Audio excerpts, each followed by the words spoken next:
ఓం గం గణపతి నమః శ్రీమాత్రే నమః శ్రీ వారాహిదేవి నమో నమః. Welcome to our YouTube channel Chagantipati talks. Guru Charitra 3వ అధ్యాయము. శ్రీ గణేశాయ నమః, శ్రీ సరస్వత్యై నమః, శ్రీ గురుభ్యో నమః. ప్రస్తావన.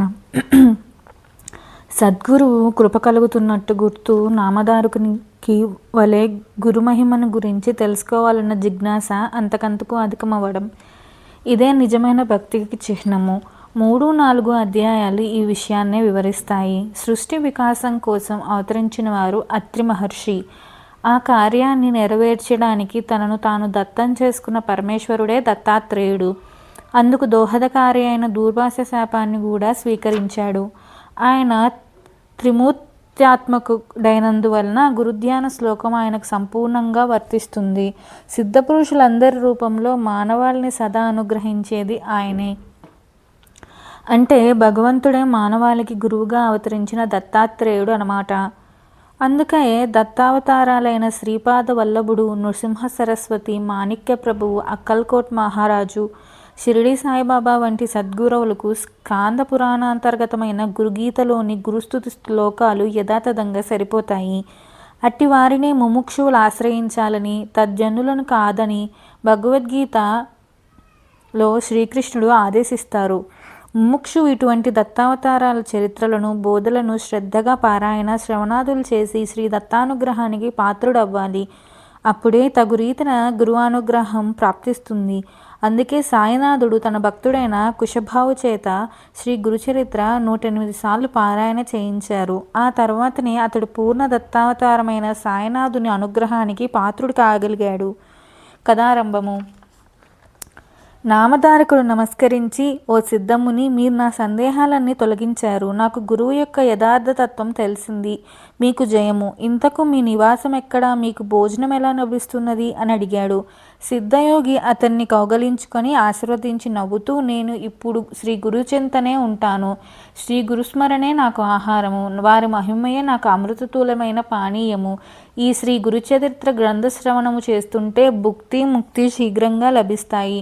పరిశుద్ధులై దీన్ని 7 రోజుల్లో పారాయణ లేక శ్రవణం చేసిన వారి పాపాలు నశించి సంతానము, ధనము, ధాన్యాలు, దీర్ఘాయువు, జ్ఞానము ఎవరు కోరినది వారికి లభిస్తుంది.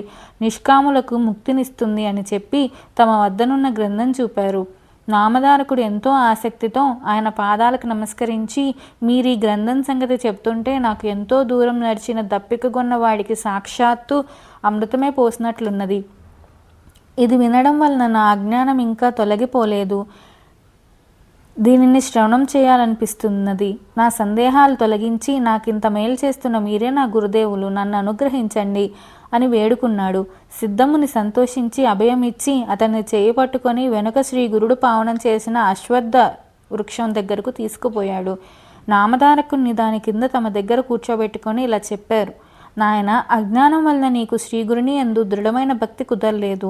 ఆయనను సందేహించడం వలన నీకు ఇన్ని కష్టాలు వచ్చాయి. సదాచార సంపన్నుడైన గురువును పరిపూర్ణమైన భక్తితో విశ్వసించి సేవించగల వారికే వారి నిజతత్వం అర్థమవుతుంది. అట్టి వారికే కష్టాలు తొలగి అభీష్టాలు నెరవేరుతాయి. నిజానికి సద్గురువు తన పరా భేదం లేకుండా అందరిపైన అపారమైన దయ కురిపిస్తుంటారు. నీరు ఎత్తైన ప్రాంతంలో నిల్వజాలనట్లు ఢాంబికులు ఆయన కృప లభించదు. గురువుకు సాటి అయినది లేదు. కల్పవృక్షము, చింతామణి కోరినవి మాత్రమే ప్రసాదించగలవు, కానీ గురువు మనం కోరని దానిని కూడా ప్రసాదిస్తారు. ఆయన స్పర్శ దీక్షతోనే మనకు ప్రపంచమంతా బ్రహ్మమయంగా దర్శింపజేస్తారు. ఆయననే శంకించే వారికి ఆయన ఏం చేయగలడు? తనను సంపూర్ణ విశ్వాసంతో సేవించే వారి వెంటనంటి కాపాడడమే ఆయన ధర్మం. కానీ పామరులు కష్టం వచ్చినప్పుడు ఎవరో చెప్పగా ఆయనను సేవిస్తారు, కానీ శ్రద్ధా విశ్వాసాలతో సరైన పద్ధతిలో సేవించరు. కనుకనే కొందరు అభీష్టాలు నెరవేరవు. అప్పుడు వారు తమకు గురువేమీ చేయలేదని ఆయన్ని నిందిస్తారు. నామధారకుడు ఆయనకు నమస్కరించి, స్వామి, నాకు శ్రీ గురుని లీలలు వినిపించి కృతార్థుని చేయండి. శ్రీ గురుడు త్రిమూర్తాత్మకమైన భగవంతుడంటిరి కదా, ఆయన మొదట అలా ఎందుకు అవతరించారో సెలవీయండి అని వేడుకున్నాడు. సిద్ధముని సంతోషించి, శ్రీగురుని పట్ల నీకిట్టి శ్రద్ధ కలడం ఎంతో శుభసూచకం. ఇంతవరకు శ్రీగురుని లీలల గురించి ఇంత ప్రీతితో ఎవరూ అడగనే లేదు. ముముక్షువులకు మాత్రమే ఇట్టి అభిరుచి కలుగుతుంది. నీకు తప్పక పురుషార్థాలు ప్రాప్తిస్తాయి. నీ శ్రద్ధ నాకెంతో ఆనందాన్ని కలిగిస్తున్నది. నీవు అడిగినది చెప్తాను, శ్రద్ధగా విను. జగత్తులకు మూలకారమైన భగవంతుడు మొదట అనేకమవ్వాలని సంకల్పించినప్పుడు ఆయన శక్తి త్రిగుణాత్మకంగా మారి బ్రహ్మ విష్ణు మహేశ్వరుల రూపం ధరించింది. వాటిలో రజోగుణం ప్రకోపించినప్పుడు సృష్టికర్త అయిన బ్రహ్మరూపంలో ఆ శక్తే సర్వాన్ని సృష్టించింది. సత్వగుణం బలీయమై విష్ణు రూపంలో సర్వాన్ని పాలిస్తుంది. తమోగుణం బలీయమైనప్పుడు అదే మహేశ్వరుడై సర్వాన్ని సంహరిస్తుంది. అంతేగాని నిజానికి ఆ ముగ్గురికి భేదం లేదు. పూర్వం సూర్యవంశానికి చెందిన అంబరీషుడనే మహారాజు నిరంతరము హరిచింతన, అతిథి సేవలతో పాటు దృఢమైన నిష్ఠతో ఏకాదశి వ్రతం ఆచరించేవాడు. ఒకరోజు ద్వాదశి తిథి ఒక్క గడియ మాత్రమే ఉందనగా దూర్వాస మహర్షి శిష్య ప్రశిష్యులతో కలిసి అతని వద్దకు వచ్చారు. అంబరీషుడు ఆయన్ని పూజించి త్వరగా అనుష్ఠానం పూర్తి చేసుకొని భోజనానికి రమ్మని ప్రార్థించాడు. అప్పుడు ఆ మహర్షి స్నానానికి నదికి వెళ్ళి పారణ సమయం మీరిపోతున్నా గాని రాకుండా ఆలస్యం చేయసాగారు. తిథి ముంచిపోతే అంబరీషునికి వ్రతభంగం అవుతుంది. అలా అని అతడు భోంచేస్తే అతని అతిథిని అలక్ష్యం చేసినట్లు అవుతుంది. అందుకని అతడు ఆ రెండిటికి పరీక్షించదలుచుకోదలిచి కొద్ది తీర్థం మాత్రం తాగాడు. ఇంతలోనే దూర్వాసుడు వచ్చి కోపించి, రాజా, నీవు నానా యోనులలో జన్మింతువు కాక అని శపించాడు. అంబరీషుడు భయపడి శ్రీహరిని శరణ పొందాడు. అప్పుడు ఆయన సాక్షాత్కరించి దూర్వాసునితో, మహర్షి, నా భక్తుడు నీ శాపాన్ని భరించలేడు. అతన్ని రక్షించడం నా ధర్మం. అయినా మహర్షులైన మీ శాపం వ్యర్థం కాకూడదు కనుక ఆ శాపాన్ని నాకు వర్తింపచేయి అన్నారు. అలాగైనా శ్రీహరి తిరిగి తిరిగి అవతరిస్తూ లోకోపకారం చేయగలడని తలచి సంతోషించి దూర్వాసుడు, విశ్వాత్మ, మీ గురించి తపస్సు చేస్తున్న యోగులకు ప్రత్యక్ష దర్శనం ఇవ్వడానికి, జంతుయోనుల్లో జన్మించి పాపులను ఉద్ధరించడానికి మీరు భూలోకంలో ఎప్పుడూ అవతరిస్తూనే ఉండండి అన్నారు. అందువలనే విష్ణు మత్స్యాది అవతారాలు ఎత్తారు.